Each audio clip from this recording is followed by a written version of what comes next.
Olá pessoal, bom dia, boa tarde, boa noite a todos os senhores que são inscritos no nosso canal Anotações de Processo Civil. Se você ainda não é, eu sou o professor Arthur Vieira e depois que eu concluí o meu doutorado em Direito Processual, eu resolvi me dedicar a esses veículos de comunicação para que eu pudesse transmitir aos senhores conhecimento jurídico de qualidade e de forma gratuita. Aqui eu vou pontuar o meu e-mail de contato para que eventuais interessados possam estabelecer um contato mais direto. Inclusive, nós podemos eventualmente considerar a hipótese de publicar um artigo científico em conjunto, tá certo? Bom, gostaria de pontuar também com os senhores o nosso canal no YouTube. Se você ainda não é inscrito, basta clicar no ícone do livro que fica no canto inferior do vídeo para que você se inscreva. Sugiro também que você clique no ícone do sininho para que você possa ativar as notificações dos vídeos que são constantemente disponibilizados por aqui. Gostaria de apresentar também aos senhores a nossa plataforma acadêmica arturvieiracursos.com.br, arturvieiracursos.com.br, onde os senhores encontrarão cursos online de modo gratuito, inclusive com a emissão de certificado válido em todo o território nacional. Tá certo? Então, após a pausa, nós vamos tratar do vídeo de hoje. Então, meus amigos, no vídeo de hoje, nós vamos continuar a análise do nosso livro Anotações de Processo Civil, pelo tópico que aparece na tela aí para os senhores, o julgamento conforme o estado do processo. Vamos a ele, portanto. Depois de exercido amplamente o contraditório a respeito das pretensões e defesas e de corrigidos os defeitos processuais sanáveis, cabe ao juiz definir que rumo o processo tomará dali para frente. Então, cumpre-lhe decidir, em primeiro lugar, se pode haver resolução do mérito ou se a fase cognitiva irá encerrar-se ali mesmo anormalmente. Em segundo lugar, sendo viável a resolução do mérito, se essa ocorrerá imediatamente ou se ainda será necessária a instrução probatória. E em terceiro lugar, sendo necessária a instrução probatória, quais os pontos de direito e de fato ainda controvertidos e os meios de provas a produzir. Esse conjunto de deliberações a serem tomadas depois da fase postulatória ou das providências preliminares compõe o que se chama de julgamento conforme o estado do processo. A rigor, trata-se de definições que, isoladamente consideradas, também podem ocorrer em diversos outros momentos processuais. O juiz extingue a fase cognitiva sem resolução de mérito quando indefere liminarmente a petição inicial. Ele julga diretamente o mérito sem produzir provas quando liminarmente rejeita o pedido do autor. A negativa de resolução do mérito pode também ocorrer, ainda que não seja o recomendável depois da fase probatória, e assim por diante.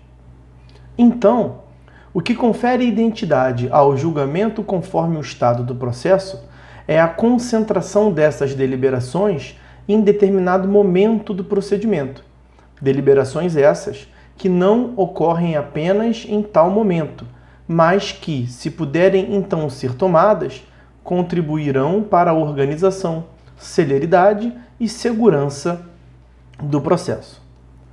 Note-se que na sistemática estabelecida pelo legislador, o julgamento conforme o estado do processo é denominação que não se restringe às hipóteses em que há o imediato encerramento da fase cognitiva, com ou sem resolução de mérito.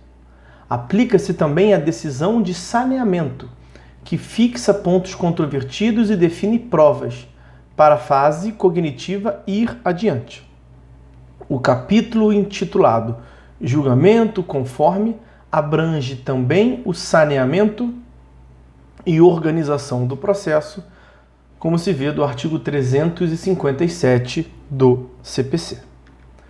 Extinção sem julgamento de mérito. O primeiro dos caminhos que o processo pode seguir é o do fim de sua fase cognitiva sem que se resolva o mérito da causa. Artigo 354, combinado com 485, ambos do Código de Processo Civil. A primazia, nesse caso, põe-se apenas do ponto de vista lógico, ou seja, para poder julgar o mérito, o juiz deve verificar se as preliminares processuais peremptórias não procedem. Deve aferir se estão presentes os pressupostos de admissibilidade da tutela jurisdicional. Mas, do ponto de vista axiológico, esse é o caminho a evitar-se, sempre que possível. O artigo 317 do CPC estabelece que antes de proferir uma decisão negativa de resolução do mérito, o juiz deve sempre dar à parte a chance de corrigir o vício que seja sanável. E o artigo 488 do CPC determina que, mesmo quando configurada a hipótese que poderia ensejar negativa de resolução do mérito, o que consta no artigo 485, o juiz deve preferir resolvê-lo sempre que tal resolução favorecer a parte que seria beneficiada por aquela extinção anormal da fase cognitiva. Essa regra tem um alcance prático menor do que poderia parecer, mas ela serve para deixar clara a preferência do sistema por uma solução de mérito. Assim, apenas se proferirá pronunciamento negativo da resolução de mérito quando, em primeiro lugar, o defeito existente for incorrigível, ou, em segundo lugar, sendo corrigível, a parte interessada não o sana na oportunidade que lhe é dada e não há como o juiz aplicar a regra do artigo 488 do CPC, compondo o litígio apesar do defeito. As hipóteses que conduzem à negativa de resolução do mérito, previstas no artigo 485 e em regras esparsas, serão examinadas adiante. O pronunciamento do juiz que nega a possibilidade de exame da integralidade do mérito, extinguindo a fase cognitiva, é sentença, como se vê do artigo 203, parágrafo 1º do CPC, passível de apelação, artigo 1009, também do CPC. Segunda possibilidade, decisão de parcial impossibilidade de julgamento do mérito. É possível ainda que o juiz conclua, no julgamento conforme o estado do processo, que uma parte do mérito da causa não pode ser resolvida, cabendo instrução probatória quanto à restante. Isso já era possível no sistema processual brasileiro. O Código de 2015 não fez mais do que explicitar essa possibilidade. Esse pronunciamento, inclusive, no capítulo em que nega a possibilidade de resolução de parte do mérito, será decisão interlocutória e não sentença. A fase cognitiva não acaba. Apenas tem o seu objeto reduzido. Portanto, a hipótese enquadra-se no parágrafo 2º e não no parágrafo 1º do artigo 203 do CPC. Caberá contra tal capítulo decisório agravo de instrumento, como consta da parte final do parágrafo único do artigo 354 do CPC. Próxima hipótese: julgamento antecipado do mérito. É inexplicável o modo de enumeração das hipóteses de julgamento conforme o estado do processo nos artigos 354 e 355 do CPC. O artigo 354 reúne casos de negativa da resolução do mérito, mediante a menção ao artigo 485 do CPC, e de resolução do mérito, quando se reconhece haver prescrição ou decadência, artigo 487, inciso 2º, ou se homologa ato de disposição de vontade, inciso 3º do 487. O artigo 355 do CPC, por sua vez, trata de outra hipótese de resolução de mérito, quando há acolhimento ou rejeição do pedido, que é o que faltava, o inciso 1º do artigo 487. Nada justifica essa bipartição das hipóteses de resolução de mérito no julgamento conforme o estado do processo. Isso é tanto mais evidente no caso do acolhimento da prescrição ou decadência, em que se tem uma hipótese específica de rejeição do pedido, por acolhimento de fato impeditivo ou extintivo do direito do autor. Tal idiosincrasia legislativa já ocorria no Código anterior e permaneceu no CPC de 2015. De todo modo, ela é irrelevante, pois não afeta o regime jurídico aplicável a tais hipóteses. Hipóteses de ocorrência. A rigor, todos os casos de resolução do mérito no julgamento, conforme o estado do processo, apresentam um ponto em comum.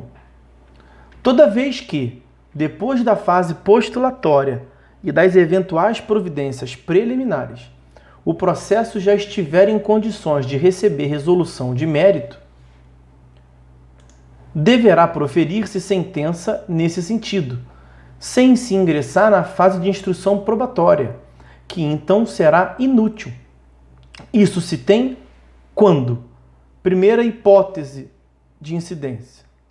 O juiz verifica estar configurada a prescrição da pretensão ou a decadência do direito do autor. Artigos 354 e 485, inciso 2º do CPC. 487, inciso 2º aqui, na verdade, está errado. 487, inciso 2º.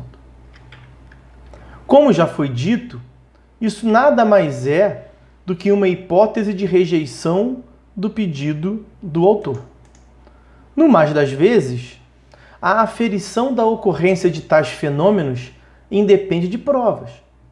Mas, ainda que raro, pode ser necessária a investigação probatória para determinar-se, por exemplo, quando efetivamente se deu o termo inicial do prazo prescricional ou decadencial. Nesse caso, obviamente, não caberá a aplicação do artigo 354. Segunda hipótese. Se apresenta ao juiz ato de disposição de vontade destinado a compor a lide, seja o reconhecimento do pedido por parte do réu, a renúncia, a pretensão pelo autor ou a transação por ambas as partes, artigo 354, combinado com 487, inciso 3º do CPC. Nesses casos, há propriamente resolução do mérito. Tais atos de disposição de vontade e sua consequente homologação judicial podem ocorrer a todo tempo no curso do processo. Há requisitos para que eles possam ser homologados. De todo modo, caso tais atos se apresentem ao juiz no momento do julgamento conforme o estado do processo e cumpram os requisitos para tanto, impõe-se também, então, o proferimento de sentença de mérito extintiva da fase cognitiva. Terceira hipótese é aquela em que, para a solução do mérito da causa, não houver a necessidade de produção de outras provas. Inciso 1º do artigo 355. Ou seja, os elementos probatórios constantes dos autos já são suficientes para o juiz formar sua convicção sobre os fatos da lide e resolvê-la. Isso acontecerá quando? Em primeiro lugar, os aspectos fáticos, direta ou indiretamente relevantes, são incontroversos, pacíficos, inciso 2º e 3º do artigo 374.